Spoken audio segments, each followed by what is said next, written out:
Welcome to D3 channel. இன்னைக்கு சூப்பரான டேஸ்ட்ல புதினா துவையல் எப்படி பண்ணலாம்னு பார்க்கலாம். அதுக்காக நான் வந்து என்னன்னா ஒரு கட்டு புதினா எடுத்து அதை வந்து க்ளீன் பண்ணி கழுவி வச்சிருக்கேங்க. அதுதான் இப்போ நீங்க பார்க்குறது. அதுக்கடுத்து வந்து என்ன எடுத்துருக்கேன்னா கொஞ்சம் தேங்காய் எடுத்திருக்கேங்க. தேங்காய் போடும்போது புதினா துவையலோட டேஸ்ட் வந்து சூப்பராக இருக்கும். அதுக்காக தேங்காய் ஆட் பண்ணியிருக்கேன். நெக்ஸ்ட் வந்து ஒரு சின்ன பீஸ் வந்து இஞ்சி வந்து தோல் சீவி எடுத்திருக்கேங்க. அடுத்தது வந்து காரத்துக்காக 2 பச்சை மிளகாய் எடுத்து வச்சிருக்கேன். நெக்ஸ்ட் வந்து என்னன்னா உளுந்து வந்து ஒரு பெரிய ஸ்பூன்ல ஒரு ஸ்பூன் வந்து உளுந்து எடுத்திருக்கேன். அப்புறம் வந்து என்னன்னா பூண்டு வந்து ஒரு 5-6 பூண்டு வந்து தோல் உரிச்சு எடுத்து வச்சிருக்கேங்க. நெக்ஸ்ட் வந்து புளி வந்து சின்ன பீஸ் தாங்க போட்டிருக்கேன். ரொம்ப புளி போட்டால் கொஞ்சம் புளிப்பாக இருக்குங்கிறதுக்காக நான் சின்ன பீஸ் தான் எடுத்திருக்கேன். உங்களுக்கு வேணும்னா கொஞ்சம் தூக்கலாக வேணும்னா போட்டுக்கோங்க. நெக்ஸ்ட் இது 1 by 1 நம்ம வந்து வதக்கலாங்க. வாங்க. ஒரு கடாயில் வந்து எண்ணெய் ஊற்றிருக்கேங்க. எண்ணெய் காஞ்சோடனே நம்ம ஃபஸ்ட்டு வந்து உளுந்து போட்டு அது வறுத்து எடுத்துக்கலாம். இப்போ உளுந்து போட்டாச்சுங்க. உளுந்து நல்லா கலர் சேஞ்ச் ஆயிடுச்சு. இதை வேறு பிளேட்டுக்கு வந்து நம்ம ட்ரான்ஸ்ஃபர் பண்ணிடலாம். நெக்ஸ்ட் அதே கடாயில் வந்து பூண்டு வந்து ஆல்ரெடி நம்ம உரிச்சு வச்சுருக்கோம்ல, அந்த பூண்டை போட்டு வதக்கிக்கலாங்க.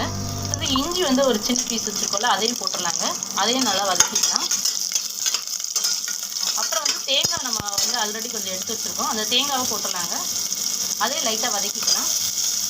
நெக்ஸ்ட் வந்து காரத்துக்காக 2 பச்சை மிளகாய் எடுத்துருக்கோங்க, அதையும் போட்டுடலாம். அதெல்லாம் லைட்டாக வதக்கணுன்னே அதெல்லாம் எடுத்துடலாங்க. நெக்ஸ்ட் வந்து என்னென்னா நம்ம ஆல்ரெடி வந்து புதினா வந்து க்ளீன் பண்ணி வச்சுருக்கோம்ல, அந்த புதினாவை போட்டு அதையும் வந்து ஒரு 5 மினிட்ஸ் நல்லா வதக்கிக்கலாம். புதினாவை நல்லா கழுவிட்டு தண்ணியை வந்து நல்லா ஃபில்டர் பண்ணிட்டு போடுங்க. இதை வந்து 5 மினிட்ஸ் வந்து அப்படியே வதக்கிடலாங்க. இது வந்து ஆல்ரெடி கொஞ்சம் எண்ணெய் இருக்கும். அதோட வந்து நம்ம என்னென்னா புதினா வந்து அலசி போட்டதில் அந்த தண்ணி இருக்குல்ல, அந்த தண்ணியோட சேர்த்து அப்படியே வந்து என்ன செஞ்சிடலாம், ஃபில்டர் பண்ணி என்ன தான் போட்டிருந்தாலும் லைட்டாக தண்ணி அதில் ஆட் ஆகிருக்கும். ஸோ அந்த இதுவே கரெக்டாக இருக்கும் நமக்கு வதக்குறதுக்கு. ஒரு 5 மினிட்ஸ் நல்லா வதக்கிட்டிங்கன்னா அந்த பச்சை ஸ்மெல் வந்து போயிடுங்க. இதை வந்து புதினா நல்லா வதக்கியாச்சுங்க. இப்போ இதே வந்து ஒரு பிளேட்டில் வந்து ட்ரான்ஸ்ஃபர் பண்ணிடலாம். இது எல்லாத்தையுமே ஆற வச்சு மிக்ஸி ஜாரில் போட்டு நம்ம அரைச்சி எடுத்துகிட்டு வந்துடலாங்க. இப்போ இதெல்லாம் ஆறட்டுங்க. அதுக்குள்ளே நம்ம வந்து தாளிச்சிடலாம். அதே கடாயில் கொஞ்சம் எண்ணெய் ஊற்றிருக்கேங்க. எண்ணெய் ஊற்றி கடுகு போட்டுடலாம். எண்ணெய் காஞ்சோன்னே கடுகு போடலாம்.